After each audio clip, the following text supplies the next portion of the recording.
Assalamualaikum warahmatullahi wabarakatuh. Di sini saya akan melakukan pemeriksaan tekanan darah pada pediatrik.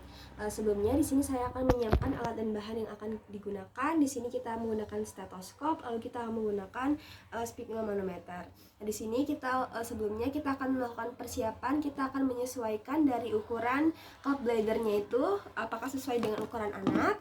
Lalu kita memilih cup bladdernya itu yang sesuai berdasarkan panjang dan lebarnya. Lebar cup bladder itu harus menutupi paling tidak 40% lingkar lengan atas pada titik tengah antara allogenekron dan akromion. Panjang cup bladdernya juga harus menutupi 80-100% lingkar lengan atas. Lalu selanjutnya kita juga akan memeriksa bagian manometernya untuk setiap kerusakan mekanik yang akan mempengaruhi pengukuran. Lalu tidak lupa juga kita harus melihat dari situasi tempatnya itu. Di sini kita lihat apakah dalam situasi yang terkendali. Baik Ibu, Ibu di sini Bu ya, saya ingin bertanya terlebih dahulu untuk anaknya.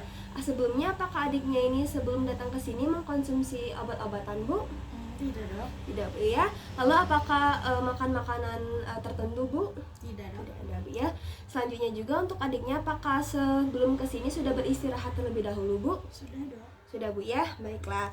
Nah, lalu untuk pasiennya ini duduk selama 5 menit di kursi dengan bantuan kakinya itu digantung dan lengan kanannya itu ditopang dengan posisi lengan kanan itu ditopang setinggi jantung.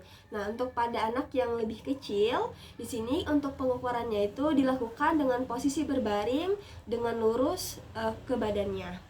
Selanjutnya, kita akan lakukan pemeriksaan pengukuran tekanan darah. Selanjutnya kita akan lakukan pengukuran tekanan darah. Di sini kita akan menutup lengan atas dengan cup bladder dengan kuat kurang lebih 3 cm. Di sini 3 cm dari siku atau vasa kubiti sesuai dengan batas bawahnya. Kita masukkan.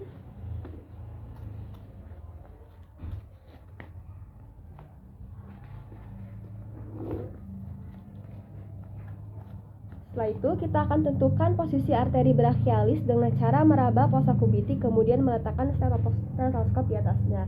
Sini untuk arteri brachialisnya itu sejajar dengan jari kelingking di bagian sini. Lalu kita akan letakkan stetoskop di atasnya.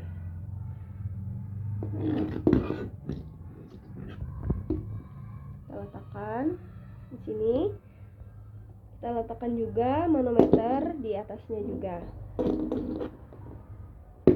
Lalu kita akan pompa manset sekitar 20-30 mm raksa di atas tekanan yang dibutuhkan untuk membuat oklusi pada arteri brachialis. Nah, setelah itu sudah sampai, tekanan darah kita turunkan kurang lebih 2-3 mm air raksa per detik sampai terdengar bunyi krok top. Krok top fase pertama itu menunjukkan adanya tekanan darah sistolik, kemudian akan terdengar juga fase 2, fase 3, fase 4, dan fase 5. Kita turunkan secara perlahan 2-3 mmHg, lalu hilangnya bunyi yaitu fase kelima menunjukkan tekanan darah diastolik yang mana bunyinya itu terdengar pelan dan digunakan sebagai penanda tekanan darah diastolik. Baik Ibu, untuk anak Ibu ini untuk tekanan darahnya itu yaitu 130/90 mm air raksa. Selanjutnya kita akan melakukan plotting. Menggunakan chart. Di sini kita akan melakukan plotting tinggi dan atau berat badan pasien dalam bagan CDC. Yang pertama kita akan tulis terlebih dahulu nama dari pasiennya itu baby L. Untuk recordnya itu 1, 2, 3, 4.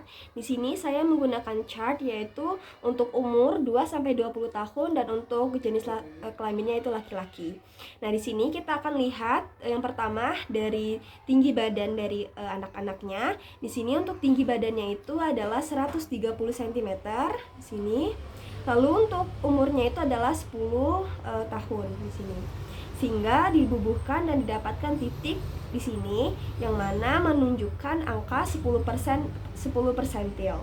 Lalu kita lihat dari berat badan anaknya.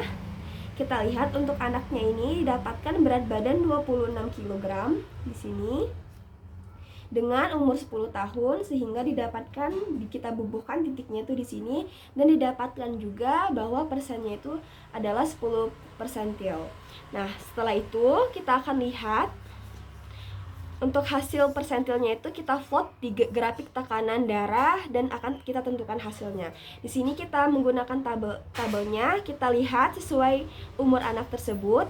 Di sini kita menggunakan tabel yang berumur 10 tahun, yang mana anak pasien tersebut berumur 10 tahun.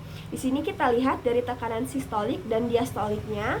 Untuk tekanan sistoliknya didapatkan tadi bahwa untuk persentilnya itu 10%, maka kita akan dapatkan di sini nilainya yang mana 95 plus 20 mm air raksa untuk 12 air raksa, dan untuk diastoliknya itu sendiri di sini 10 persentil kita dapatkan juga 88, yang mana sama 95 ditambah 12 mm air raksa.